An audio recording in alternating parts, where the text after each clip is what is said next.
everyone, welcome my channel. Today we will spoke about the new topic, and the topic will be time series data. Time series data, let's start from theory, is a collection of observation with different time series. And the observation, it can be sales, it can be production, it can be export, it can be export. And the time series, it can be day, month, year, quarter. So in other words, is data related with time. It can change. It can be changed by time, and it's one of the part of it. And why is so important to have this time data? It's important to most of departments related to supply chain. I mean, demand planning, supply planning, the exports, the imports, the retail teams, and it support people to understand how business looks like over the year, 2 years, 3 years. Basically, the historical data is very important and is the base for any for the forecasting models and machine learning for the next periods. And let's talk about the four components of most of the time series. The trend is giving kind of information about the overall trend that our data looks like, so it can be growing, can be downgrading. The next things, maybe I'll.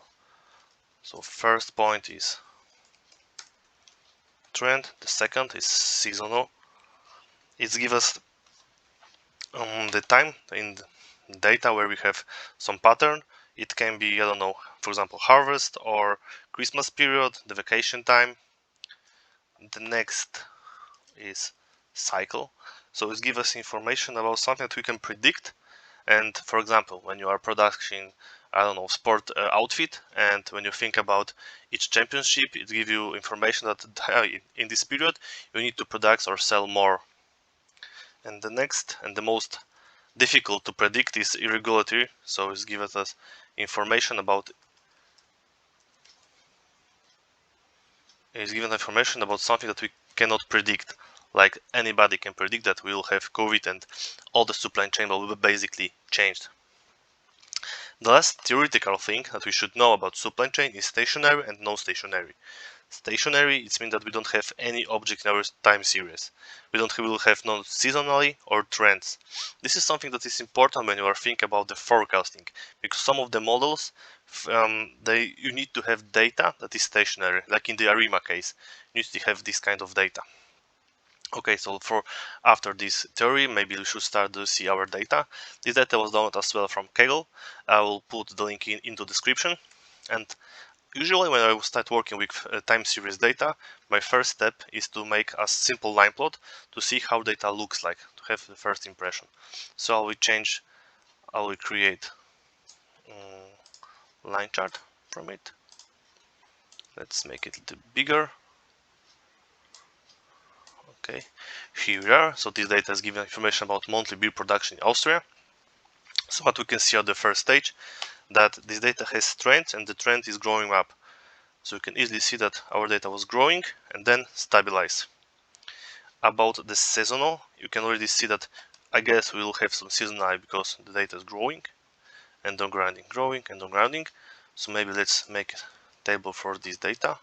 My table has headers, that's correct.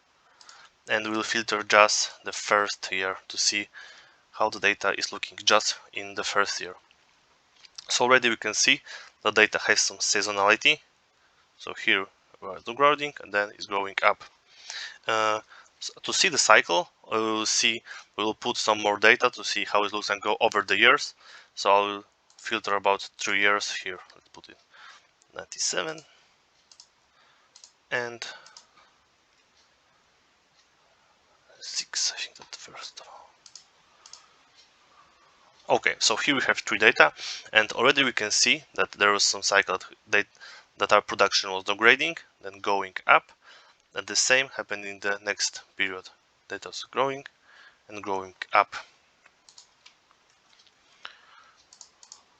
So after this short information, thank you for the watching, and the next time we will see how we can make some simple forecasting over this data. Thank you for watching.